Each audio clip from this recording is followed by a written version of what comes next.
김어준의 뉴스 공장.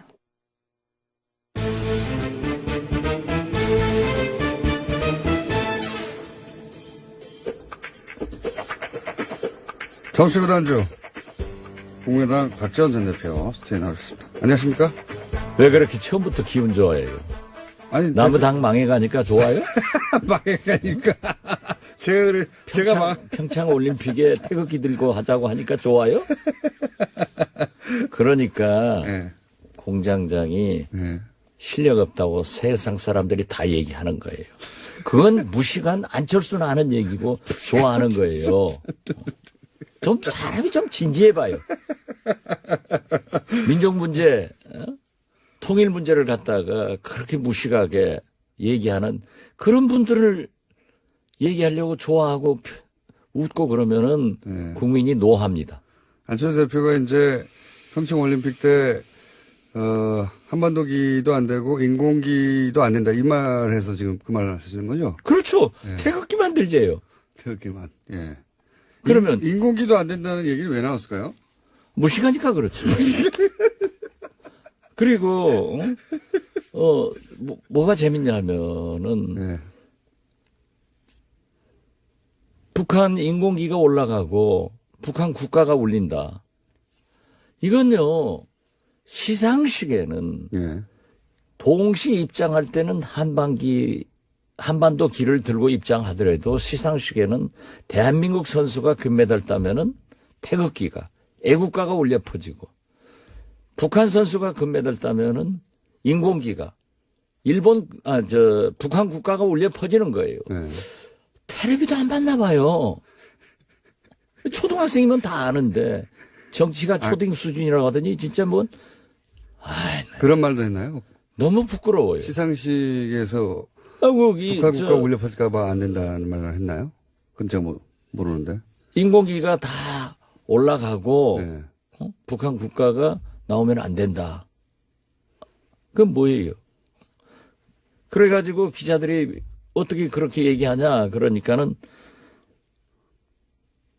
일어날 일을 외교적으로 대처하자는 말이었다. 또 그랬어요. 그런데 그 전에는 또 뭘 물어보면은 영어 알죠? if, 만약 이런 질문을 하면은 정치인들이 만약에 대해서는 답변 안 합니다. 그런데 안철수 대표가 안 일어날 일에 대해서는 대처하지 않는다. 그런데 이건 또 대처를 하는 거예요. 안 일어날 일인데. 예. 그만합시다. 똑같은 사람 되니까. 스스로 먼저 시작해놓고 갑자기 그만하시자고. 아니, 공장장이 싱글벙글 하고 나를 이렇게 환영하고 뭐 이상한 거 보니까. 대표님이 먼저 웃었잖아요. 들어오시면서. 그거 안 웃어요, 그럼? 신경 말고 입이 쫙 이렇게. 제가 그래서 뭐가 그렇게 기분이 좋으시냐고 했더니. 자, 그럼 책임 전가는 잘하는만.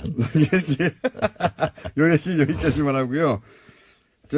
국민의당이 이제 하여튼 많은 일들이 있었지만 또 최근에는 더 많은 일들이 있었어요. 당무위에서 전당대회 관련한 여러 가지 규정을 바뀌었다. 이게 어떻게 바뀐 겁니까? 우선 확실히 안철수 대표는 4차 산업혁명의 기수입니다. 전당대회 장소를 예. 4차 산업혁명 시대에 맞게 전국의 23곳에 동시다발로 갖겠다. 예. 그리고 영상으로 사회를 보겠다라고 정했고 예. 정당법에 의하면은 당원은 예. 자기가 탈당계를 내지 않고는 탈당이 안 됩니다. 예. 그러니까 통합민주당의 경우 당원들이 수백만이 되는 게 예. 과거에 통합하고 쭉 이어온 당원들을 정리할 길이 없는 거예요. 예. 그래서 당원 명부를 정당법에 의해서 가지고 있는데 예. 전화를 해가지고 대표 당원이 전화를 안 받거나 하면은 정리를 해버리겠다. 예. 이건 대표 당원이 우리가 예상하는 게 한 10,000명 정도가 되는데 예. 이 모수란 말 알죠? 예. 그것은 알겠지 뭐. 모수를 줄여버리려고 예. 분모를 줘야 된다. 예, 대표 당원들을 정리하겠다는 거예요. 왜냐하면 이건 정당법 위반이에요. 전당대회에 사람들이 많이 안 올까봐. 그렇죠. 예. 예, 그래서 자기 파만 동원해서 밀실 전당대회를 하겠다라고 하는데 대한민국 국회가 여의도에 있는데 정세균 의장이 사회 보면서 23개 국회를 만들어 넣어서 거기서 하겠다. 이건 있을 수 없는 거고 전례는 세계 없죠. 각국의 전당대회도 네. 미국같이 그렇게 큰 나라의 전당대회도 한 곳에서 하는 겁니다. 네. 그거 그 이제 4차 산업혁명을 이렇게 악용하면은 미래가 없다 저는 그렇게 봅니다. 그렇게 해서 이제 그 어쨌든 규정을 당권을 쥐고 있으니까요. 규정을 바꾸어서 전당대회가 안철수 대표 쪽에서 원하는 대로 열려서 통과될까요? 통과 안 돼요. 그래도 안 됩니까? 예. 이렇게 해도. 왜냐하면은 예. 의장의 사회권 보장이 안 되는 거예요. 그래서 어제 예.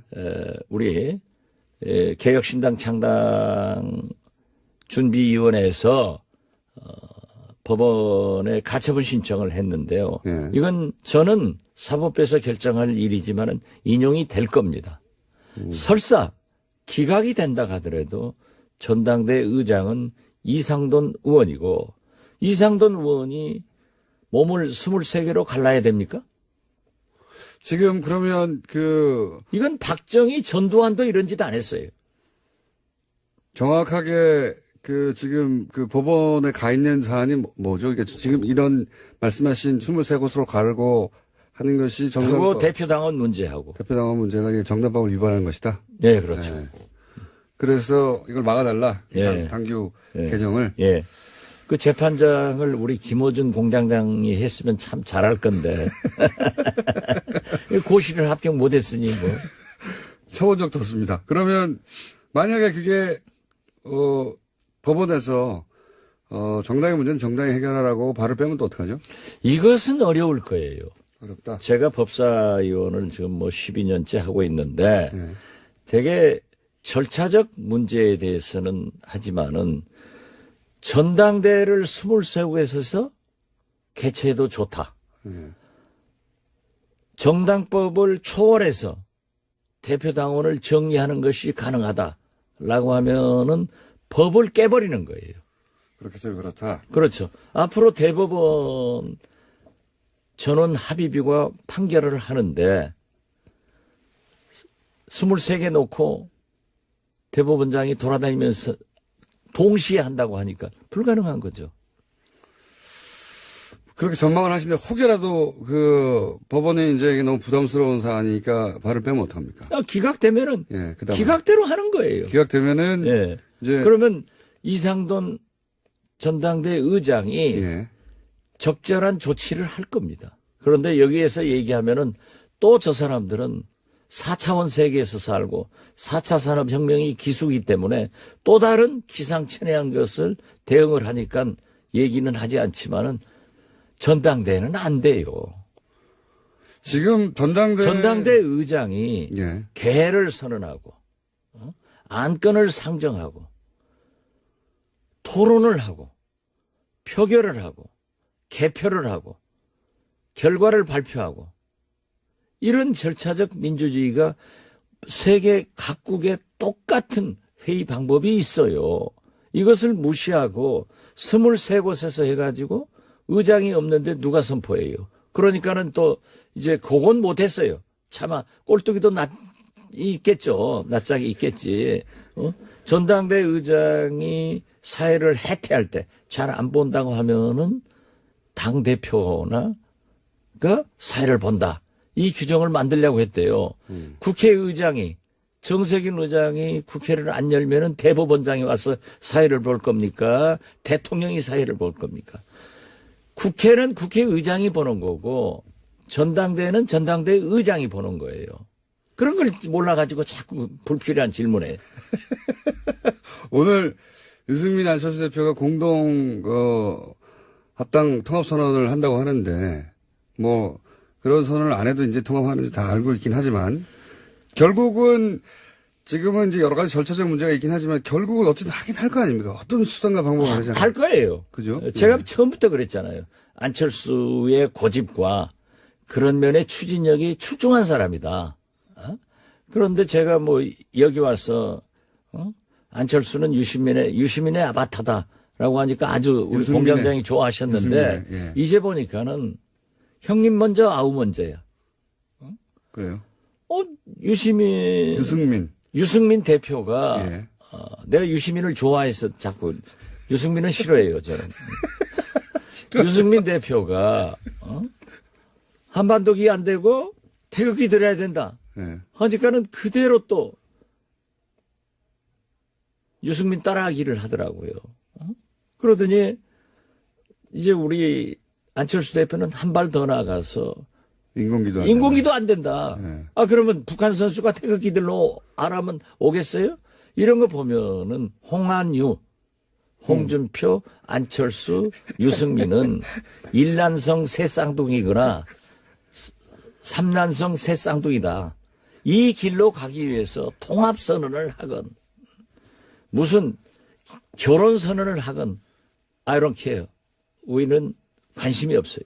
우리는 오직 개혁신당 창당의 길로 기치를 들고 어제 전주에서요. 네. 얼마나 뜨거운 열기를 가졌던지 가자. 그리고 안철수 대표는 통합이 안 되면은 본인이 원한 대로 외국 나가서 살게 하자. 나갔어. 자기가 외국 나가서 한다고 했잖아요.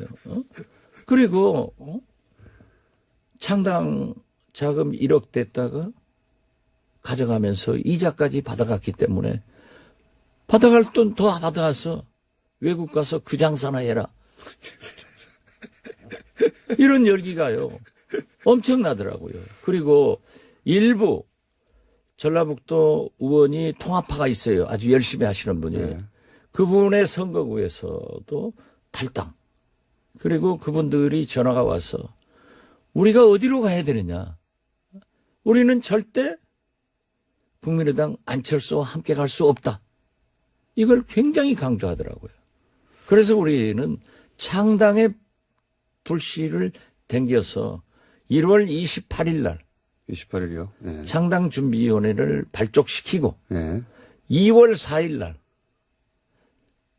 국민의당 전당대회를 무산시키고 이와 관계없이 바로 창당대회를 갖는다 하는 일정으로 나가고 있습니다. 창당이 그러면은 지금 반대하시는 분들이 모인 창당은 그럼 2월 반대하지 말라니까요. 반대한다고 하면은 우리가 여론조사에 떨어져요. 개혁신당 창당하는 사람들이 모여서 하는. 네, 알겠습니다. 그 말 좀 잘 고쳐서 하세요. 몇 번을 가르쳐줘도 못 알아들어. 구군문을 중학교 때 들어가서 외웠죠? 자, 그러면 같은 개혁신당으로 할까요? 아니면 지금 혹시 이름이 정해졌나요? 아직 개혁신당. 일단 같은 예. 개혁신당입니까? 개혁신당 창당준비위원회가 28일 날 발족하면 창당은 언제 됩니까? 창당은 2월 4일 2월 4일 국민의당 전당대회를 보고 하루 이틀 사이에 최소한 실패하더라도 실패하건 예. 인용되면은 예. 뭐 가처분 신청이 이 결과와 인용되면은 무관하게 하는 겁니까, 그럼? 결과가 무산되면은 전당대회가 무산되면은 안철수 대표는 외국으로 떠날 것이고 예. 우리는 국민의당을 개혁신당의 이념에 맞게끔 예. 리모델링 한다 이겁니다. 이 모델링 할 예. 것이고. 그리고 예. 안철수 대표가 무산돼서 틀림없이 뻔뻔해가지고 당대표 안 내놓을 거예요. 안 내놓으면은 올해는 2월 9일 예. 평창 동계올림픽 개막식 전에 개혁신당의 창당의 깃발을 올린다. 2월 9일. 예. 그때 우리 와서 뭐 당직 하나 줄 테니까 다음에 출마 한번 해볼래요? 당직 하나 줄 테니까. 홍보위원장 주든지. 여기 몇 분이나 참여합니까? 많은 사람이 할 거예요. 현재 우리 의원들이 가장 큰 관심사가 원내교섭단체를 구성하느냐.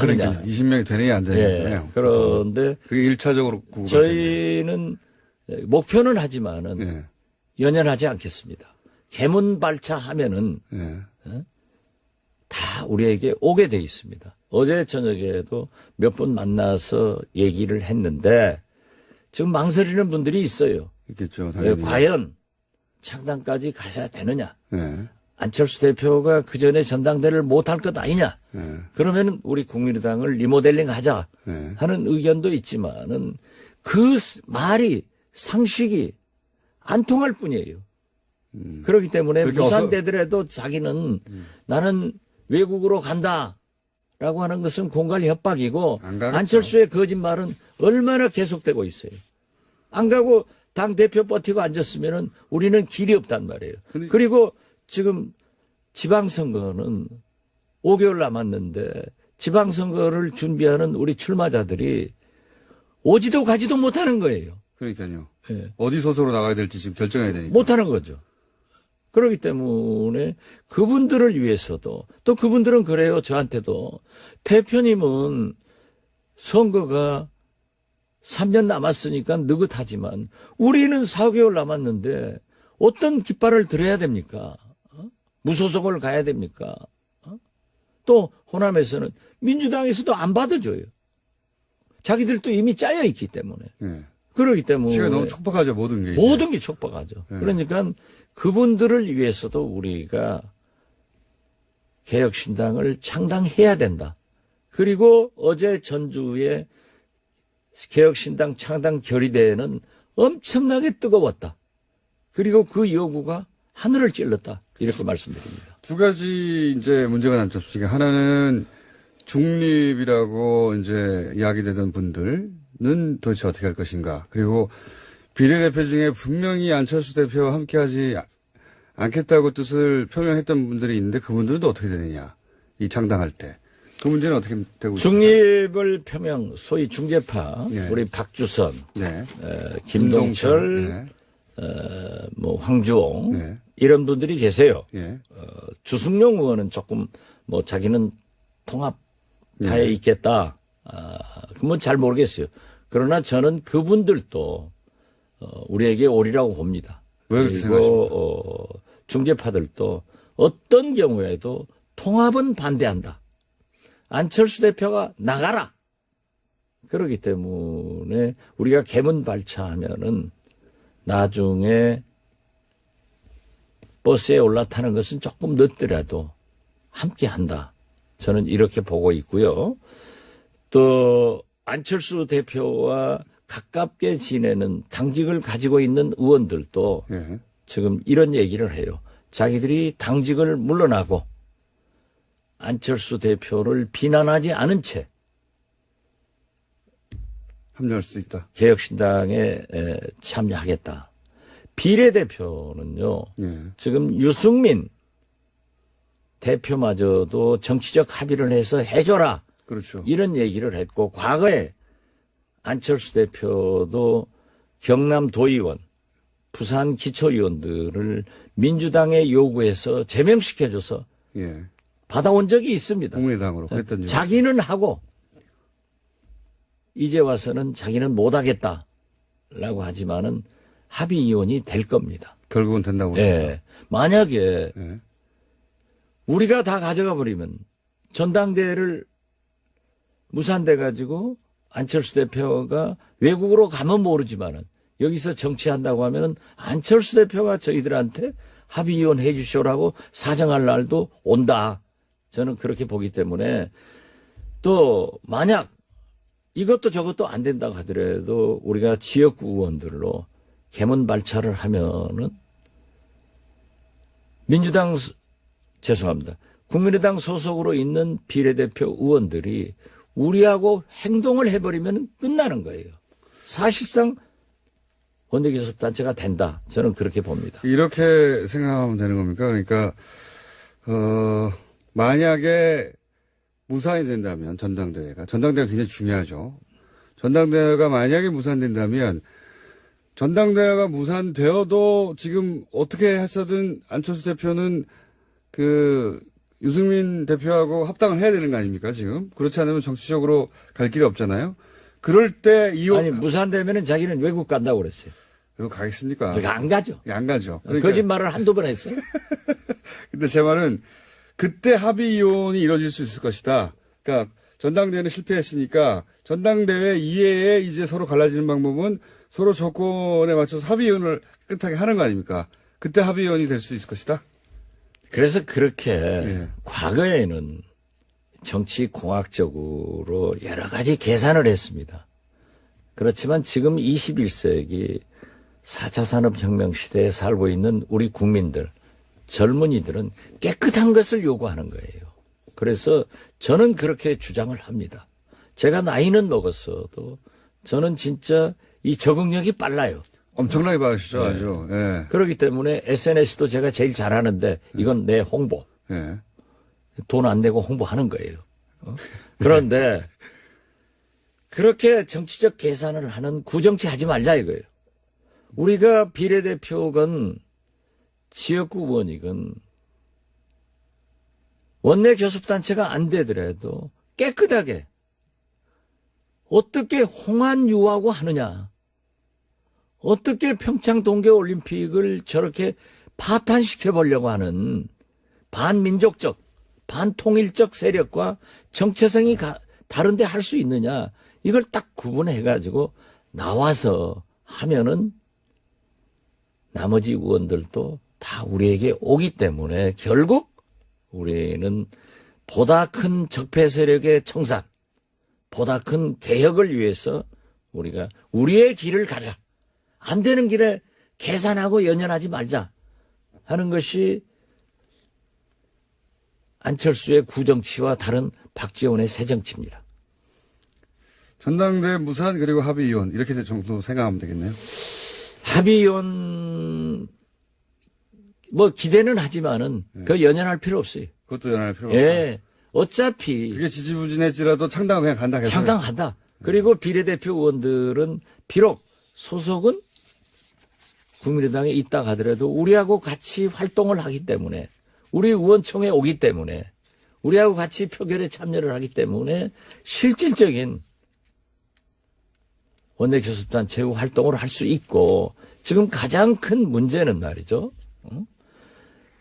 홍한유 이 꼬마당 유승민 대표와 우리가 신당을 창당하면은 꼬마당 안철수 대표가 꼬마 합쳐놓으면은 거대 야당 홍준표 당이 되는데 앞으로 문재인 대통령은 국회에서 국회 선진화법에 의해서 개혁 법안도 통과되지 않고 잡히지만은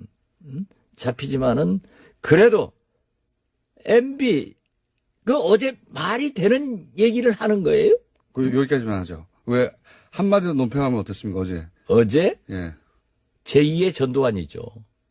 전두환은 골목 성명, 네. MB는 서재 성명. 3분 있고 들어가요? 자기가 깨끗해요? 가만히 기다려도 불러요. 가만히 기다려도 불러요. 다스가 누구 건지 나오잖아요. 김주성 국정원 기조실장이 불잖아요. 김우중 부속실장이 불잖아요. 유용, 예. 김희중이죠? 부속실장 김희중이고요. 예, 김희중이. 김희중 부속실장이 저축은행 관계로 감옥에 갔어요. 예. 아무런 보살핌이 없었어요. 그 옥중에 있을 때 김희중 부속실장의 부인이 예. 사망을 잡고 있어요. 예. 아무런 조의 표시도 안 하니까 그 나름대로 뭐가 있는 거예요. 그렇기 때문에 나는 말이죠. 저도 대북송금 특검의 고초를 겪어봤지만은 아니 MB 정부 때처럼 같이 함께 있던 사람들이 가서 줄줄줄줄 불어대는 사람 나 처음 봤어. 역시 아버지 보면 아들 알고 그 대통령 보면 그 부하들 알겠어. 이게 말이 돼요? 기조실장이 내가 대통령 만나서 이거 상납 받으면 안 된다라고 얘기했다고 불었잖아요. 예. 김희중 부속실장이 얘기를 했잖아요. 그런데 자기는 안 했다. 이게 돼요?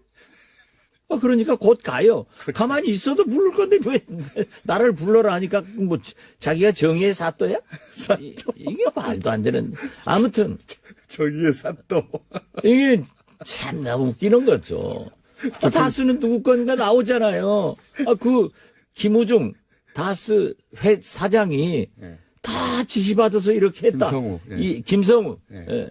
이제는 내가 말할 때다. 알겠습니다. 하는 대표님. 거예요. 그런데 대표님 시간 다 됐어요. 우리가 절대 그렇게 계산적이고 그렇게 연연하지 않고 우리는 진짜 남북 문제에 대해서 개혁에 대해서 적폐청산에 대해서는 정리를 하지 않으면 촛불혁명은 어디로 갑니까? 자, 여기까지 하겠습니다. 이제 할 말 없죠. 네. 이렇게 정의로운 답변을 누가 하겠어요? 지금까지 국민의당 박지원 대표였습니다. 감사합니다. 감사합니다.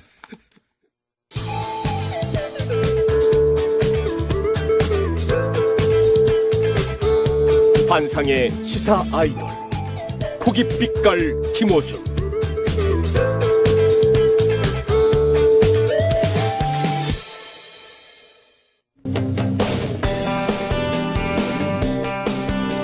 그것마저 알려주마. 네, 박지원 대표가 사실은 그것마저 알려주신 시간을 다 잡아 드셨어요? 네, 바깥에서 많이 웃었습니다. 네, 다 드시고, 다 드시고 나와가지고 오늘 초스피드로. 네, 알겠습니다. 네. 초스피드로 1, 2번만 짚어야 되겠습니다. 자, 첫 번째, 대통령 국정수행 지지도 하락했을 거라고 저는 보는데. 네, 하락했습니다. 2주째 하락하면서 60%대를 기록을 했습니다. 네, 자세히 보면요. 3.5%포인트 하락해서 67.1%를 기록했고요. 긍정평가. 부정평가는 4.5%포인트 하락해서 23.8%를 기록했습니다. 일별로 잠시 보면요. 특히, 네. 가상화폐 폭락한 날 같이 폭락하지 않았어요? 그렇습니다. 15일 월요일 날에 기억하실지 모르겠지만 네. 국무조정실에서 향후의 가상화폐 규제 방향성에 대해서 발표를 했고요. 네. 그 발표가 있은 이후에 훨씬 이에 대한 어떤 보도, 논란이 확대가 되었습니다. 그리고 어제에 네. 가상화폐 폭락 보도가 상당히 많이 확산되었고 실시간 검색으로도 상당히 많이 확산되었습니다. 잘 안 하신 분들은 잘 모르는데. 네네. 예. 특히 20, 30대가 많이 하고. 그렇습니다. 그리고 이게 이제 보수 매체와 종편을 중심으로 가상화폐 폭락은 바로 현 정부 때문이다라는 보도가 엄청나게 쏟아졌거든요. 그렇습니다. 그리고 댓글부터 시작해서 각종 커뮤니티에 네. 정말 댓글 부대 많이 붙었다. 네. 라고 할 게 너무 눈에 들어갈 정도로. 근데 이거는 이제 자기 돈을 손해보는 사람들이 생기니까요. 그렇죠. 영향을 주는 사안이 맞습니다. 예, 이 가상화폐와 관련된 정책 혼선과 함께 하나 더 추가하고 싶은 것은 기본적으로 현재 평창올림픽 남북회담과 관련되는 네, 모든 현안들이 이슈를 정치 쟁점화, 정쟁화되고 있습니다. 자유한국당이 성공하고 있는 거죠. 예, 요 부분은. 단일팀, 한반도기, 체제비, 동시 입장. 예, 심지어 선수단 외 기타 방문단 규모까지 거의 예. 모든 그 회담에서 나오는 현안들이 정치 쟁점화되고 이런 건 있습니다. 처음이에요. 네. 과거에 단일팀 관련해서는 언론을 비롯해서 전폭적으로 네, 기본적으로 이 단일팀이 왜 필요하고 어떤 의미가 있으며 어떤 도움을 줄 건지 언론이 전폭적으로 지원했거든요. 지금은 근데 언론도 이게 문제다, 이게 쟁점이다, 이게 논란이다, 네네. 모든 거가 쟁점화되어 있기 때문에 이것도 이제 댓글 부대 많이 붙었어요. 기본적으로 제 댓글 부대 10년 관찰자로서 최근에 많이 붙었는데 정말 네, 그래서 정부 출범 이래로 가장 많이 붙었습니다. 지금 이 네. 가상화폐하고 남북 단일팀. 일정 정도 어떻게 보면은 성공을 하고 있지 않나 보기도 그렇게 보이는데요. 결정화에 성공하고 있어요. 네, 중도층이 무려 7.3%포인트나 하락했습니다. 이게 이제 그러니까 보수 쪽으로 가는 거죠, 기본적으로. 이념 대결이거든요. 네, 네. 기본적으로 그렇습니다. 이념 대결화하면 네. 어느 한쪽을 선택하게 돼 있고. 네, 네. 예. 요 이슈, 그러니까 가상화폐를 가지고 한 것은 20, 30대에 실제 돈을 잃었지 않느냐. 그렇죠. 거기를 공략한 것이고, 요 올림픽을 가지고 공략하는 것은 이념으로 가르는 거거든요. 네, 둘 네. 다가 효과를 발휘하고 있는 거죠, 현재. 또 하나 재밌는 것을 소개시켜드리면 자영업 직군이 3주 연속 빠졌어요. 67.7, 66.8, 63.5, 57.9로. 요거는 네. 최저임금 가지고 공략하는 겁니다. 그렇습니다. 네. 최저임금 관련해서 새해부터 계속 지속적으로 지금까지 계속 양산되고 있습니다. 지금 이제 동시다발 전략이거든요. 네네. 근데 이제 자세히 또 한번 보면 문 대통령을 대선에서 찍었던 투표층, 이른바 핵심 지지층이죠. 네. 여전히 91%를 기록해서 90%를 상회하고 있습니다. 요거는 중도층을 공략하는 겁니다. 전부 다. 지금 현재 전략은. 그리고 이 중도층 공략에 거의 올인을 했어요, 보니까. 예. 네. 이 동시다발로 자영업 공략하고 비트코인 공략하고 올림픽 공략하고. 예, 중도층 같은 경우는 사실 유동성이 되게 좀 다른 그 이념 성향보다 큰데요. 네. 이 중도층은 다음 주까지 한번 더 봐야 될 것 같습니다. 네. 지금까지는 이제 그 현 정부의 지지층 혹은 지지 그 선의 탄력도가 굉장히 다 복원력이라고 할까요? 좋아서 이런 이슈들이 있으면 일주일 이내에 복원하거나 네. 그리고 북핵처럼 큰 이슈가 생겨서 한두 달 떨어졌다가 다시 복원하거나 네네. 했었거든요. 그 사실 어제 이명박 전 대통령이 그 성명서를 발표하지 않았습니까? 그것이 조사에 반영되지 않았습니다. 그래서 오늘과 내일이 어떻게 문 대통령에 대한 태도라든지 자유한국당을 비롯한 정당에 어떻게 영향을 미칠지 한번 지지들을 끌어올릴 거라고 봅니다. 오히려. 한번 예 궁금합니다. 네. 자, 그래서 대통령 지지도가 수요일 하루에 거의 이 지금 영향을 다 준 거네요. 네, 수요일 하루에 66.1%로 빠져서 네. 상당히 많이 빠졌습니다. 그때 그런 일이 있었고요. 자, 그리고 나서 정당 지지도는 어떻게 됩니까? 예, 정당 지지도는 짧게 넘어가겠습니다. 민주당과 정의당이 나란히 하락하고 한국당 그리고 바른정당, 국민의당, 야3당이 동반 상승했습니다. 자세히 보면요. 민주당은 2.7%포인트 하락해서 48.9%를 기록했고요. 정의당 역시 4.7%로 내렸습니다. 반면 한국당, 자유한국당은 1.0%포인트 상승해서 17.9%를 기록했고요. 바른정당과 국민의당 각각 6.1%, 5.5%로 상승했습니다. 네. 그러니까 야당이 골고루 나눠가졌네요. 네, 네, 그렇습니다. 1%, 0.8%, 0.4%. 네, 네. 그 정당 지지와 대통령 지지는 이렇게 됐고요. 네. 잠재 정당 지지도라는 걸 유일하게 여기서 하고 있지 않습니까? 그건 어땠습니까? 예, 잠재정당 지지도는 사실 그 통합당, 그 국민의당 바른정당 통합당과 통합 반대당을 상정을 해서 하는 조사인데요. 시간이 통합반대당이 없어서. 아니라 개혁신당이라고 하잖아요. 요 두 가지만 알려주세요. 네, 알겠습니다. 지금 통합신당과 개혁신당 이렇게 예. 아마 헷갈려가지고 비슷하게 지지율 나올 것 같은데 이렇게 되면. 예, 통합당이 네. 0.5%포인트 하락해서 10.2%를 기록했습니다. 3주 연속 10% 선에 머물고 있는데요. 네. 10.5%, 10.7%, 10.2% 이렇게 3주 연속 10% 선에 머물고 있습니다. 그건 그거고. 그러니까 요번 주에 현재의 국민의당 바른정당 지지율 합 대비해서 보면 1.4%포인트 낮은 수치입니다. 반면 박지원 전 대표가 조금 전에 나왔는데요. 통합반대당 같은 경우는 4%로 상승을 했고요. 2주째 오름세를 보이고 있습니다. 자, 오늘 여기까지 해야 되겠습니다. 예, 조사 기율을 불러드려야 됩니다. 네. 네, 이번 주중조사는 TBS 의뢰로 월요일부터 수요일까지 사흘 동안 전국 19세 이상 1,507명을 대상으로 했습니다. 유무선 전화면접, 자동원접, 혼용 방식으로 실시했고 표본 오차는 95% 실수는 플러스 마이너스 2.5%포인트, 응답률은 5.8%였습니다. 네. 리얼미터 권순정 조사분석 실장이었습니다. 고맙습니다.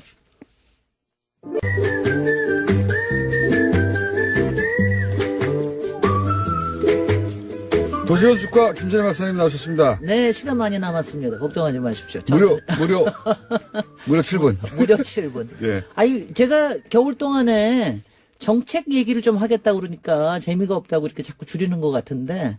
그건 사실 아니에요. 그건 아니고 앞에 저는 재밌습니다. 재밌는 얘기가 많아서 그런 것 같긴 한데. 제가 겨울 동안에 정책 공부하기는 좀 좋아요. 근데 정책을 왜 공부를 해야 되느냐는 사실은 일반 사람들이 왜 정책 공부해야 되느냐. 잘 공부하세요? 정책을 따라 공부하진 않지만. 지난번에 예. 김동연 부총리 인터뷰 하시는 거 보니까 정책 공부를 조금 더 하셔야 되겠구만요. 네. 네. 그래서 제가 한 몇 회에 걸쳐서, 지난번에 2회에 걸쳐서 그린벨트 얘기를 했는데, 주택에 대한 게 가장 크니까, 네. 관심이 크니까 주택 정책에 대해서 이제 몇 가지 좀 이제 얘기를 좀 하려고 그러는데, 제가 지금 당장 있는 얘기 하는 것보다도 우리가 가지고 있는 여러 가지 선입관념이나 또 편견 같은 게 있잖아요. 네. 그걸 좀 알겠습니다. 더 좀 집중적으로 얘기를 했으면 네. 좋겠는데, 첫 번째로요. 우리가 주택 정책이라고 그러지만 사실은 주택 정책이라고 그러기보다는 우리가 너무 부동산에 치우쳐 있다는 생각 안 하세요? 우리나라에 주택 정책이라는 게 있나?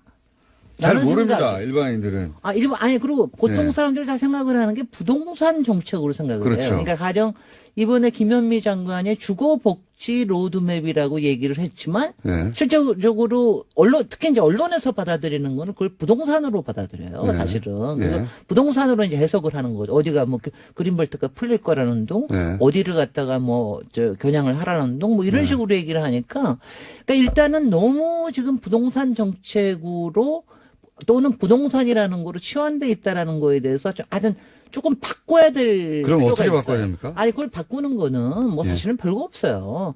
정부에서는 계속해서 주택 정책에 대한 얘기를 해야 되고요. 주택과 부동산은 어떻게 구분해야 그다음에 됩니까? 그러니까 구분한다기보다도 예. 이제 이렇게 모든 거는 부동산이에요. 예. 사실은 그렇죠. 부동산이 아닌 건 없잖아요. 예. 주택 정책뿐만이 아니라 산업 정책도 그렇고 모든 게 다 부동산에 관련되는 거니까. 동산 아닌 건 뭐 다 근데 부동산이죠. 이제 주택에 대한 거로 관심을 바꿀 수 있도록 하는 게 필요한 거죠. 그러니까 꼭 부동산으로서만 치환해서 하지 말라. 근데 이제 그걸 하려면은 솔직히 정부에서 주택에 관련된 얘기를 주거라는 이름으로 자꾸 얘기를 해야 되는데 솔직히는 이제 지난 한 정말 뭐 노무현 정부 때도 그렇고 참여정부 때도 그랬고 지난 두기 정부에서는 부동산에 대한 걸 계속해서 이렇게 치받쳐 올리는 걸 했잖아요.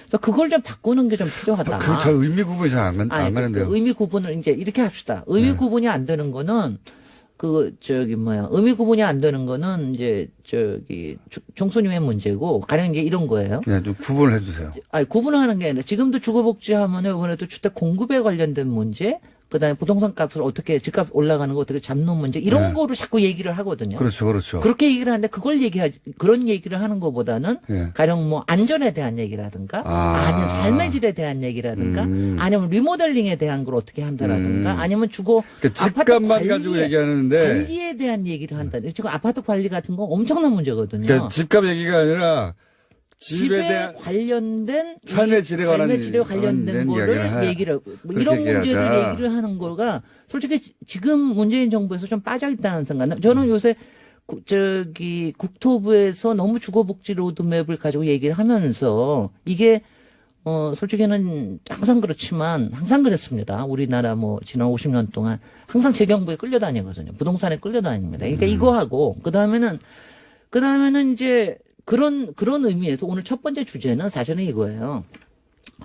주택 보급률이라는 게 가장 정가의 보도였거든요. 그러니까 주택 정책에 대해서 얘기를 할 때 예. 우리나라 주택이 모자란다. 그러니까 예. 많이 지어야 예. 된다라고 하는 게 말하자면 정가의 보도처럼 쓰였는데 주택 보급률이 100% 넘었지 않습니까? 이미? 100% 넘은 정도가 아니라 한 103% 됐고요. 네. 그리고 사실은 이명박 정부 시대에 주택 보급률에 대한 정의를 바꿨어요. 어떻게 그러면서 바꾸면서 일단은 결론은 5%가 떨어졌습니다. 아, 그래요? 그전에는 한 108%, 110%였는데 바꿨어요.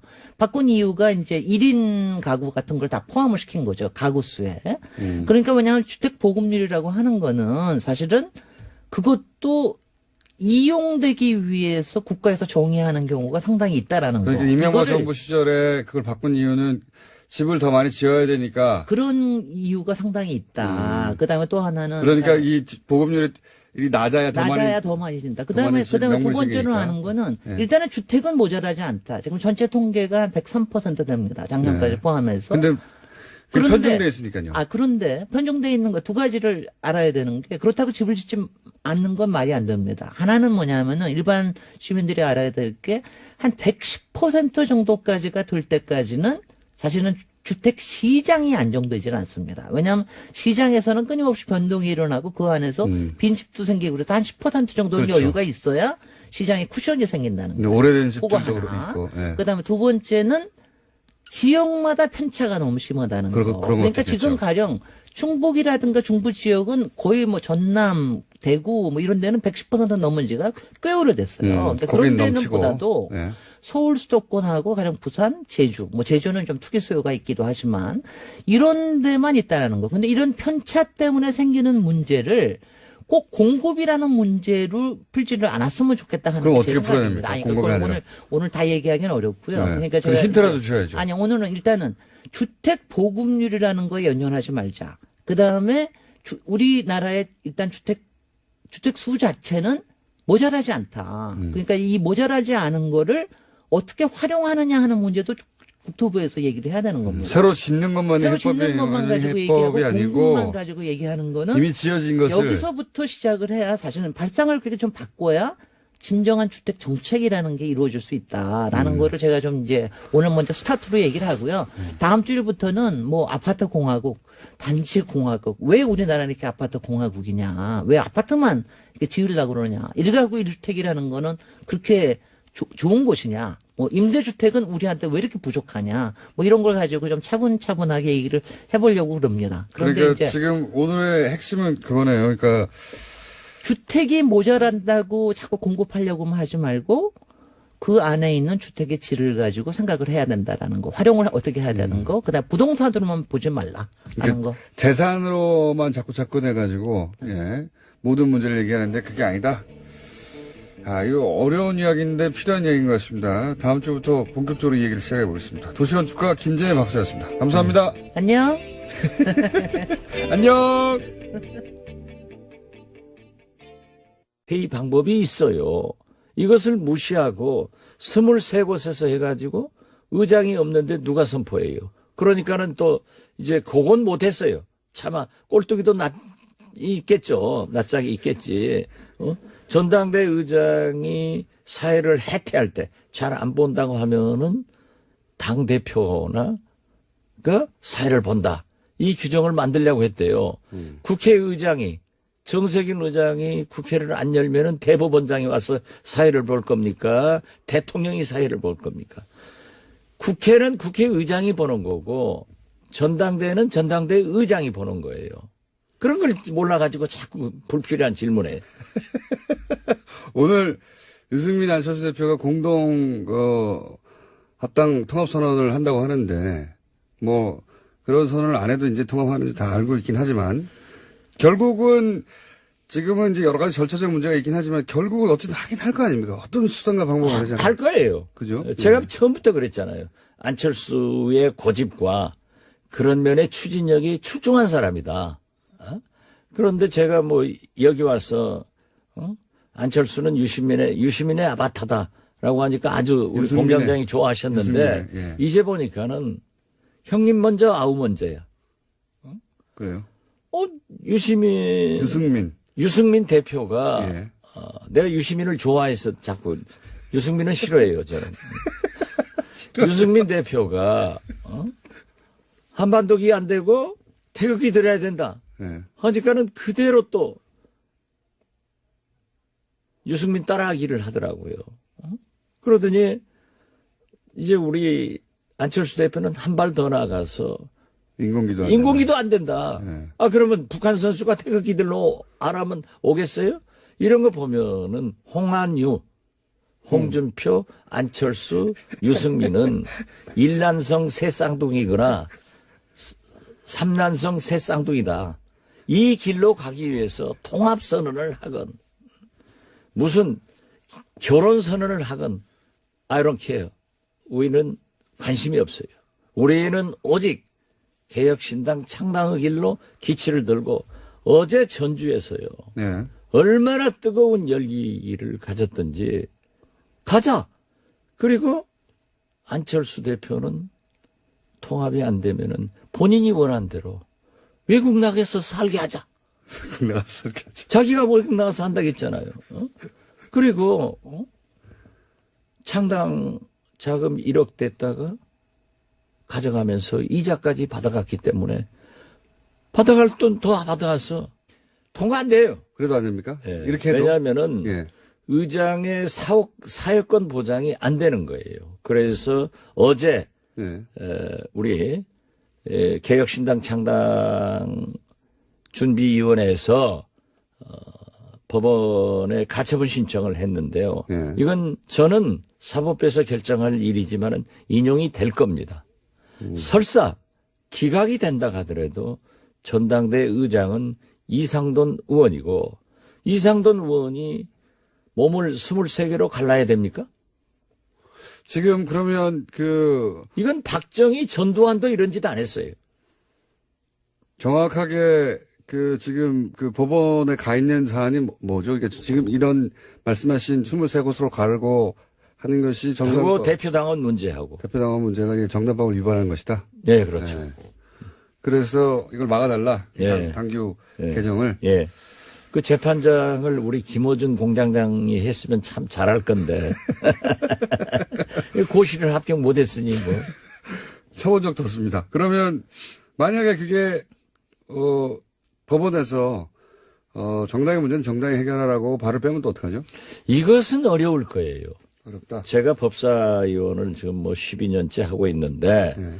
되게 절차적 문제에 대해서는 하지만은 전당대회를 23곳에 있어서 개최해도 좋다. 네.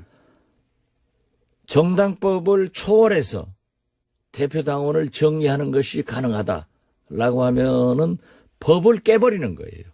그렇게 되면 그렇다. 그렇죠. 앞으로 대법원 전원 합의비가 판결을 하는데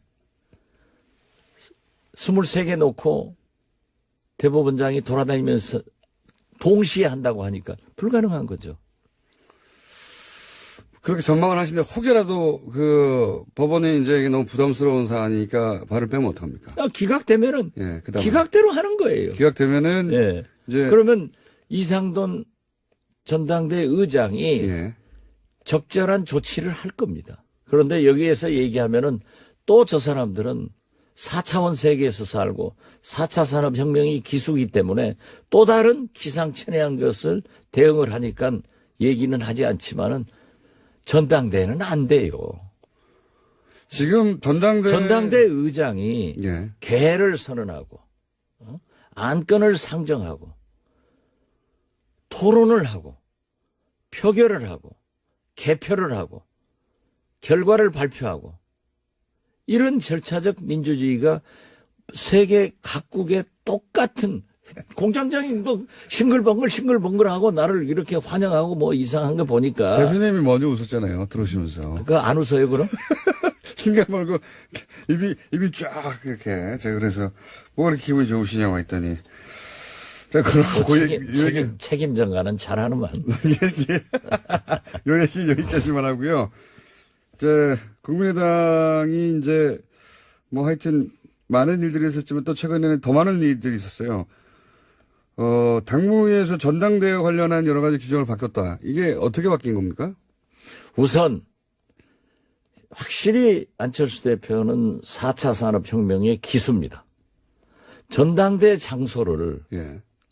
4차 산업혁명 시대에 맞게 전국의 23곳에 동시다발로 갖겠다. 예. 그리고 영상으로 사회를 보겠다라고 정했고 예. 정당법에 의하면은 당원은 예. 자기가 탈당계를 내지 않고는 탈당이 안 됩니다. 예. 그러니까 통합민주당의 경우 당원들이 수백만이 되는 게 예. 과거에 통합하고 뭐 쭉 이어온 당원들을 정리할 길이 없는 거예요. 예. 그래서 당원 명부를 정당법에 의해서 가지고 있는데 예. 뭐 전화를 해가지고 대표 당원이 전화를 안 받거나 하면은 정리를 해버리겠다. 예. 이건 대표 당원이 우리가 예상하는 게 한 10,000명 정도가 되는데 예. 이 모수란 말 알죠? 예. 그것은 알겠지 뭐. 모수를 줄여버리려고 예. 분모를 줄여야 된다. 예, 대표 당원들을 정리하겠다는 거예요. 왜냐하면 이건 정당법 위반이에요. 전당대회에 사람들이 많이 안 올까봐. 그렇죠. 예. 예, 그래서 자기 파만 동원해서 밀실 전당대회를 하겠다라고 하는데 대한민국 국회가 여의도에 있는데 정세균 의장이 사회 보면서 23개 국회를 만들어 넣어서 거기서 하겠다. 이건 있을 수 없는 거고 세계 없죠. 각국의 전당대회도 네. 미국같이 그렇게 큰 나라의 전당대회도 한 곳에서 하는 겁니다. 네. 그거 이제 4차 산업혁명을 이렇게 악용하면은 미래가 없다 저는 그렇게 봅니다. 그렇게 해서 이제 어쨌든 규정을 당권을 쥐고 있으니까요. 규정을 바꾸어서 전당대회가 안철수 대표 쪽에서 원하는 대로 열려서 통과될까요? 김어준의 뉴스 공장.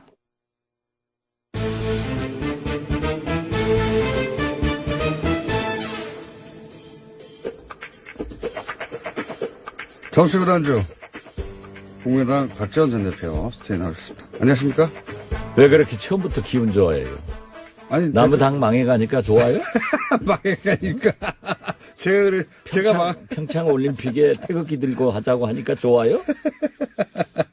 그러니까 네. 공장장이 네. 실력 없다고 세상 사람들이 다 얘기하는 거예요. 그건 무식한 안철수는 아는 얘기고 좋아하는 거예요. 좀 사람이 좀 진지해봐요. 민족 문제, 통일 문제를 갖다가 그렇게 무식하게 얘기하는 그런 분들을 얘기하려고 좋아하고 웃고 그러면은 네. 국민이 노합니다. 안철수 대표가 이제 평창 올림픽 때 한반도기도 안 되고 인공기도 안 된다 이 말해서 지금 그 말 하시는 거죠? 그렇죠. 네. 태극기 만들재요. 태극기만. 예. 그러면 인공기도 안 된다는 얘기는 왜 나왔을까요? 무식하니까 그렇죠.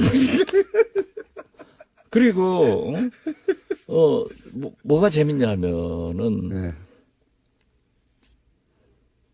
북한 인공기가 올라가고 북한 국가가 울린다. 이건요 시상식에는 예.